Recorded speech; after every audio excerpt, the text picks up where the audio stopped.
at? I won't be there for another like 15, 20 minutes. Oh, come on. But we can start, whatever. I love this. I would say This- recording a podcast with you on driving isn't the best idea. But we Done can. it before. We can't. Yeah. why We were not? talking before about pivoting and adapting to circumstances. It's true. Exactly. I have everything I need here. So let's do Even it. though the audio might not be the best and the internet connection might not be the best, we're still getting it done if Nicole comes back. Yeah. Closing a It'll window. only be for like 15 minutes of it. Perfect. It's gonna be a short episode. We can just patch it with the one that we did before, the little bit that we were talking about. Pivot. Pivot, insert here the meme, the Ross meme, please. The With the Ross. couch. With the couch. Pivot. I need that in my life. Anyway. Okay, so we were talking about an excuse to pivot, right? And I have a bunch of examples. I think I was thinking about it, and I think there's some echo. Is it Ariel? Yeah, it's you. Okay, remember to unmute when you're gonna talk. She's like snacking her. She's such a pregnant lady. That's so funny. Oh my god. Okay. So I was thinking about the pivot thing, and um I don't remember what I was gonna say. You had a bunch of examples. Yeah, I had a bunch of examples, but I mean, I'm trying to come up with like what was the main reason to actually make those decisions. And I think one thing that really helped me actually take action to make those changes that I really needed to make was thinking about, would I be stressed about this decision when I'm 90, or will I be proud of myself for having taken the step? That was a big one because like I moved from Venezuela and I was an environmental scientist and I loved my job. I had an NGO and I was working with kids teaching them about recycling and I my know nothing about you. right. I'm gonna share some pictures so we can put them in the video because it's gonna be fun. I literally, my coworker was a superhero. It was the superhero of recycling, and we would go to schools and teach kids about recycling. Like, it was my dream job. I dreamt about that job since I was little, and the universe handed it to me, and I was so grateful. It didn't pay much or anything at all, basically. I couldn't afford rent when I was working at that job, but still I loved it so much. I figured out a way of surviving while keeping that job, and I had it for 5 years. And then I decided to leave the country because, of course, we all know the situation, and I couldn't find a job in that industry ever again. And it took me, I think, like 4 years to go through the grieving process of Really? actually letting it go. I remember I started therapy in Argentina like 2 years later, and my therapist was like, "Okay, but seriously, you need to let it go because enough, enough with that job. Like, just stop it." And then I just had to adapt to survive. Right? I cannot wait forever for that perfect job to come. I need to pay bills, so I actually um that's how I got into marketing, and I found a job in Google for Google My Business because I was telling people I need a good job to survive. And then someone told me, I know this place that is hiring for this Google project, you should sign up.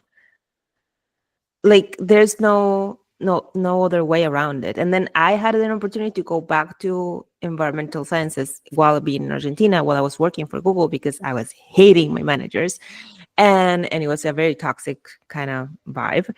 And I decided to give it a shot, and it was even worse. So then the pandemic hit, and I moved to Poland because I was in a relationship with this guy who got a job, and I was like, well, I could stay and pursue my career here in Argentina, and I loved Argentina. I still love it. I would move there in a heartbeat. But he got a job in Poland, and I was like, am I gonna regret not going to Poland and Mm. giving this a chance and see what happens? Yes, I'm gonna regret it. So fuck it, I'm just gonna go. Okay, I went to Poland, and like it's been, I think asking myself that kind of question has really helped me not stay frozen in one position, but actually seeing the opportunity for what it is and taking a chance on it.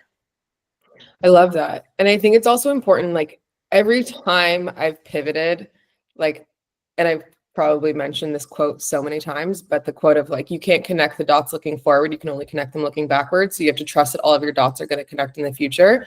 Like even when I pivot and I'm not entirely sure, or with anything in life too, when you have to make a decision that can take you one way or another way, once you make that decision, commit to it.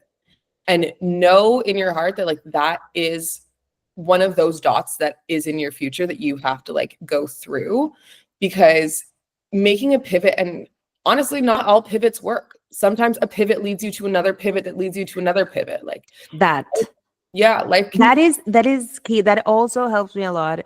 We were talking about it yesterday because we're launching a new agency to work with like the food industry in the United States for brand and website design, and we were so stressed about maybe this doesn't work. Maybe if we don't launch as fast as possible, we're gonna lose this chance, this opportunity that came along.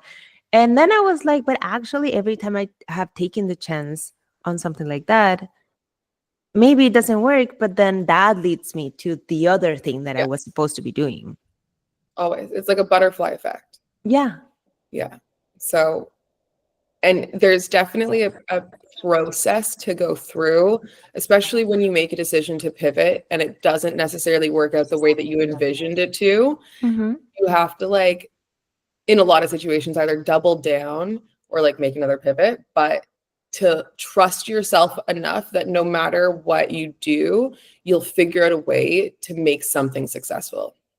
Right. So it's also finding that balance between like, you know, working really, really hard on something and continuing to pursue it, and potentially it doesn't work out. So like the zinc supplements, like they expire today. Like I know that right now that company is done.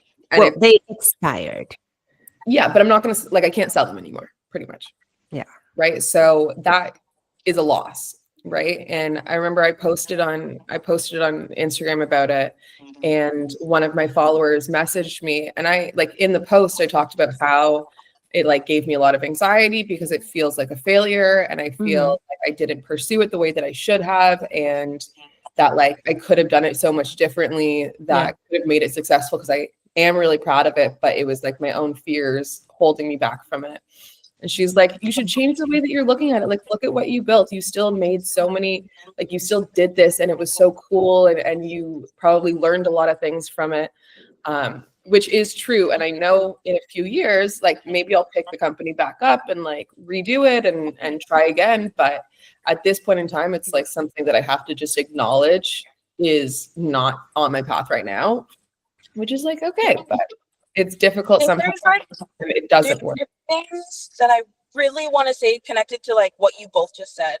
Hopefully they like mesh well together. But so Nicole, just kind of backing up of what you just said, I was on Insta or something scrolling the other day, and I saw this like post that was talking about all of these amazing athletes and like all of their successes, like Kobe Bryant and Serena Williams and like swimmers whose names I can't pronounce. And they were talking about like all of their successes, like 5 NBA championships or like MLB championships or whatever.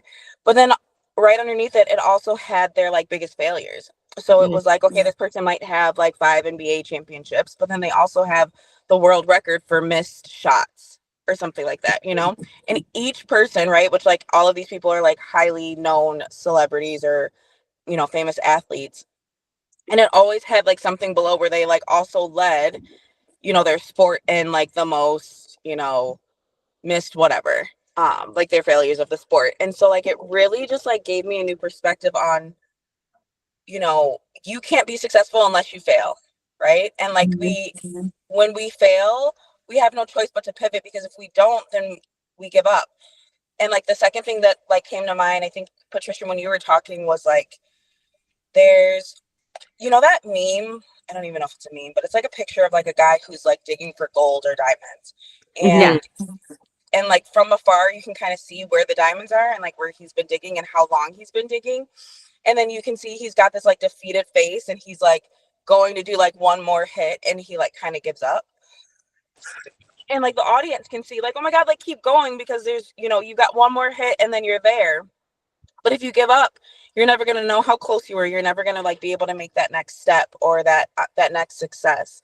And so I feel like those are two things that have like, they've been something that I'm using like with my clients, something that I'm trying to use with myself. It's like, no matter what the pivot is, no matter what the failure is, we have to change our perspective. Like your client was saying, Nicole, reconstruct how you think about it and make it something beneficial. Like make it something that you can now take with you to learn for the next time or the next pivot or the next big thing or plan in your life, even if you're not even sure what that next plan is.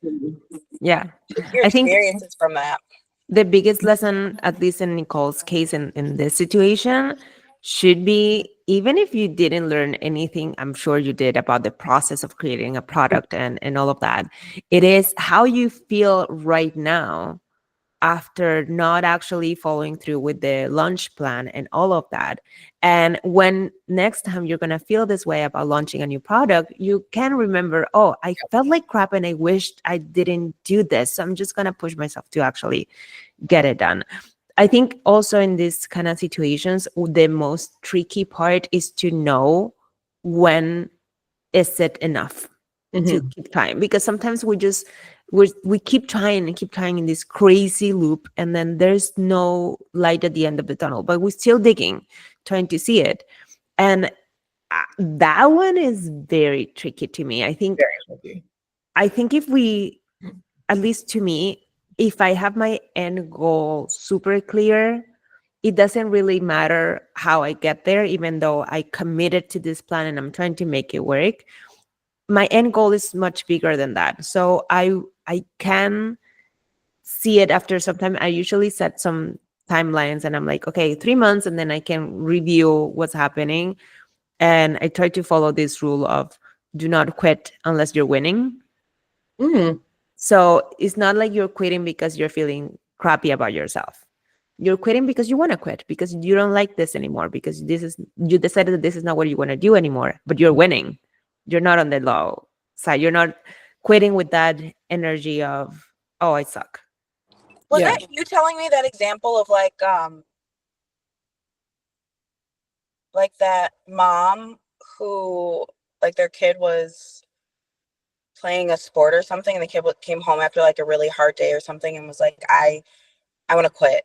It was either a sport or like piano or something. And she was like, fine, you can quit, but only after you have a good day. Yeah, exactly. It doesn't even mean that you're successful, or whatever your definition is of success, on this specific project that you decided to take on.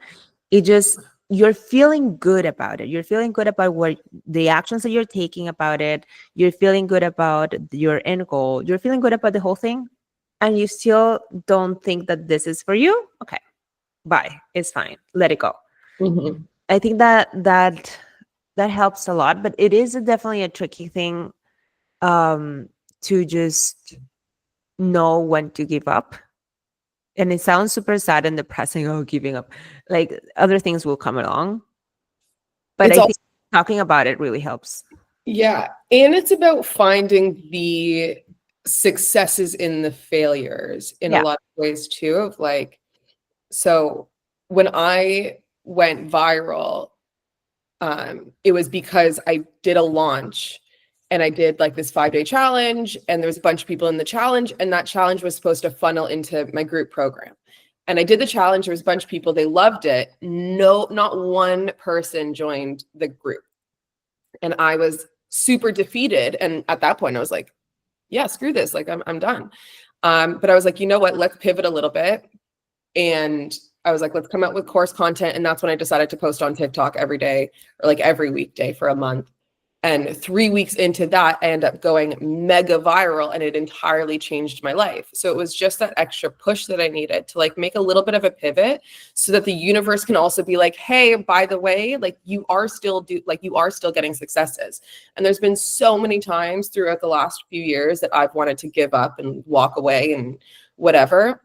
But because I ended up going viral and because like I built the community that I did, it made me realize how important the work that I do is. So instead, now it's like I don't have another option other than to figure out a way to make this work so that I can keep doing this. Because if I have to get another job to support myself, there's not a chance that I'll be able to focus on my actual work and it'll end up falling. But there's I know that it's there. I just haven't hit it yet. But like waiting for that bubble to pop. Yeah, as long as you have your end goal super clear, I think it's easier to find a way to see the path. Talking about it with people and be even when you're feeling defeated and sort of getting advice, getting a new fresh take on what you're trying to do is also extremely helpful because people know things that you don't know. And it's important to note here, take advice from those who have done what you want to do. Don't take advice from those who haven't, because the people that haven't done it are often the ones that give the most advice. Yeah. And like I've had a bunch of people who have never owned their own business, who have always worked for somebody else, who have always like worked in a corporate job. And they're like, maybe it's time that you get a job. Maybe it's time that you go somewhere. No. I'm like, I don't think you're the person that should be giving me this advice. That like you're saying it with such confidence, but you haven't done it, right? So have those conversations, seek out those people who have been where you want to be. And like my sister always tells me, which I still haven't done, but I've done it in, I guess, my own little way. But she's like, go on LinkedIn, find like 5 to 10 people that are where you're looking to go.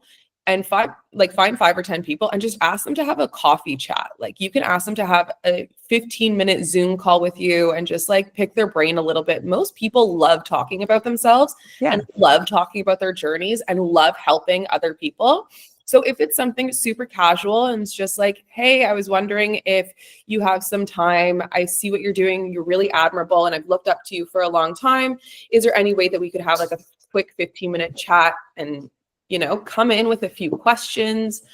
You can use AI to gather questions to help you also.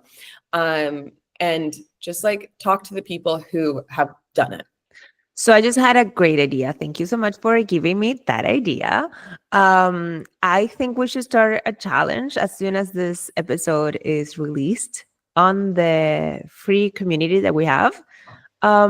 Where we challenge everyone to actually make those calls and those connections on LinkedIn and talk to 5 people that have already accomplished what they want to accomplish, interview them in a way, and get some insight, some tips, some ideas on how to get it done. What do you think? I like I it. say we start with us. I mean, I yeah. think that we had this idea, like I think we have a little page in Notion that's like people that we want to have like coffee dates with. Yeah, exactly. I mean, just set a date. Ariel, you can tell us when this episode is going to air and we're going to start doing it by then. That's why I didn't say let's do it right now because I'm going crazy this week. But yes, let's definitely get it done. I think there's nothing that it can do but help us. Yeah. And you also never know where those connections are going to take you. Yeah. What ideas are going to spark from that? That's amazing. I love it. How many times I've gotten, okay, so super vulnerable open moment for me. When I graduated college, I threw a dart at a map of Florida because I knew I wanted to be in Florida. I just didn't know what part. I threw a dart. I landed like somewhere near Tampa and I was like, okay, I'm going. So I put my 2 weeks in. I was working at a Hooters. Do you guys know what Hooters is? Yes. Hell yeah. I love you to be my favorite Hooters. I'm imagining you with your belly right now in Hooters, like your pregnant belly. Low key, I worked at Hooters while I was pregnant with my first. Oh my God. I was working like 3 jobs and it was such easy, good money. I was like, whatever. And like, I just had my regulars. So it wasn't like, I don't know, whatever. Anyways, long story short, working at Hooters, put my 2 weeks in. I said I'm going to work doubles every single day until I'm leaving, like until my leave date or whatever. And I did it. And God, pregnancy brain. What was I saying? What was the point of me saying this? You were having a vulnerable moment, you said. Yes, vulnerable moment was telling you about Hooters. Um, oh, I can't tell you how many times that I have had made connections. All right, so I put my 2 weeks in. Like on the last day of my last shift, I ended up driving down to Tampa, and I didn't have a place to stay. I didn't have a job. I didn't have anything. So I got there and I like went house hunting immediately, right? So I found a place to stay. I could move in like the next day. So I stayed in my car that first night. And then I went looking for jobs. And within 2 weeks, I had 3 jobs. I had like transferred to the Hooters down there, which was a little bit harder than I thought. I had a nannying job. And then within like my first week of working at Hooters, I met someone who worked in my field and got me my first like big girl job. And it was like, it was just like, I don't know, it was one of those moments that was like, holy shit, like I did that. Like I really just made it happen. I had no plan. I had no idea. I had like no idea what I was doing. Mm-hmm. But I made a connection with one person, like the right person, you know? And it's like sometimes you never really know even how or what that looks like. But I keep telling you, dude. People, random strangers are going to change your life in the best possible way. So you just need to be open to actually talk to them and tell them your plans, even though the universe might take that information and use it against you sometimes. He just likes to play and be fun about it, and he will eventually give it to you, but just will be annoying at some point before that. At least that's how he is with me. Did you arrive, babes? I'm here. So I'm gonna log off, I'm gonna Awesome. walk up, and then I'm gonna pop into her screen. Let's wrap up this episode then, and we'll see you next time. Go join our community. Yay.